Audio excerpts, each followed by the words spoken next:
Hello friends, I'm Louie Louie and today I'll talk about, Pet Sounds, the Beach Boys' masterpiece, one of the most important albums in the history of pop music. And the most curious thing is that only one member of the Beach Boys could surf. But I think no other band sang the waves, the summer, and the sun in such vibrant and colorful way like the Beach Boys did. The band was formed by the brothers Brian, Carl, and Dennis Wilson, the cousin Mike Love, and the classmate Al Jardine. In other words, almost all family. The history begins in the summer of 1961 when the five members started to sing at school in Hawthorne, California. The rich vocal harmonies didn't take long to impress. At the same time, Brian Wilson started to be known as a really great composer. It was the beginning of not only one of the best pop bands, but one of the most bitter and tragic sagas in the history of pop music. The first single written by Brian was suggested by Dennis Wilson, the Beach Boy surfer, the title Surfing. The single was released by an independent label, which also gave the new band its name. Murray Wilson, a frustrated musician and the dominating father of the three boys, Brian became deaf because his father punched him, became the band's manager, and predicted bigger waves in the charts than the number 75 reached by their first single. It was Murray who dealt the band's first contract with a major record company, the Capitol Records, in the summer of 1962. In the next 18 months, the Beach Boys released 4 albums and 10 singles reached Billboard's top 10. Great Britain also started to open its eyes to the West Coast sunshine of the United States, and Surfing USA peaked at number 34 in the British charts, a sweet punch in the face of the Mersey beat generation. In less than 2 years of activity, the Beach Boys had already released 8 albums, 6 of them arranged and produced by Brian Wilson. A few years down the road, the band would pay for the self-imposed excess of their mentor. At the end of 1965, Brian Wilson suffered a panic attack while the band was flying to a concert in Houston. He asked not to tour anymore with the band, but he promised while the band was touring, he would produce a new album with the Wrecking Crew, a really great band formed by studio musicians. And so the history of Pet Sounds begins. Many people, artists, musicians, rock journalists, reckon Pet Sounds is one of the all-time best albums in pop music history. And why?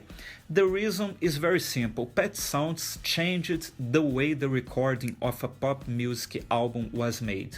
Since the recording of this album, the studio became more like a partner for musicians, like a new band member.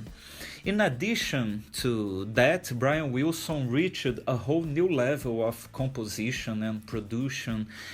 Even artists like Paul McCartney confessed a little envy every time Paul says, "Oh, God only knows is the most beautiful pop music of all time." However, Brian Wilson said that his biggest inspiration was the Rubber Soul album released by the Beatles 1 year before. In a turn of events, the Beatles were then inspired by Pet Sounds to record Sgt. Pepper's Lonely Hearts Club Band. And the Beatles producer, George Martin, he said something like, when I listened to Pet Sounds for the first time, I was dumbstruck and started asking myself, what that was all about. It was fantastic, and as we get older, we tend to adopt a more restrained attitude towards new things. Without Pet Sounds, Sgt. Pepper's would have never existed, he said. And Pet Sounds is a brilliant suite of songs, that rides the road from teenage lust to real love. Pet Sounds is like symphonic rock, like a symphony with 13 different movements, each one more beautiful than the other.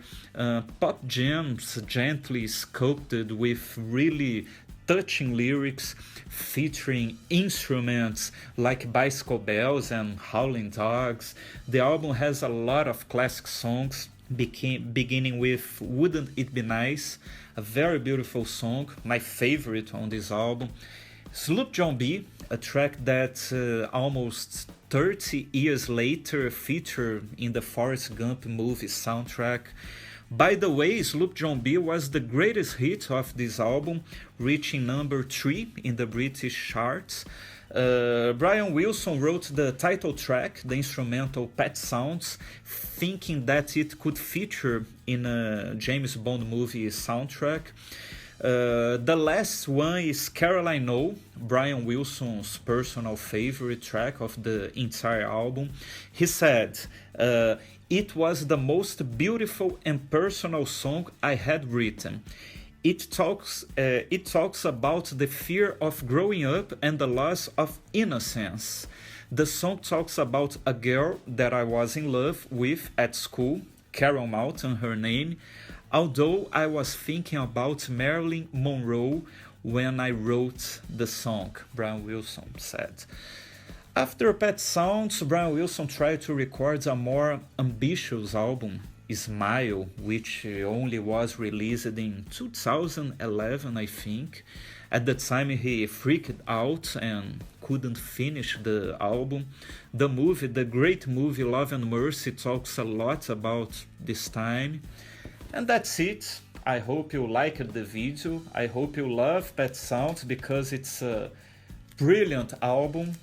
And I would like to know what you think about Pet Sounds. Do you think it's really a good album, a great album? Do you think it's better than Sgt. Pepper's? I don't know. Please leave your comments. I will see you soon. Bye bye.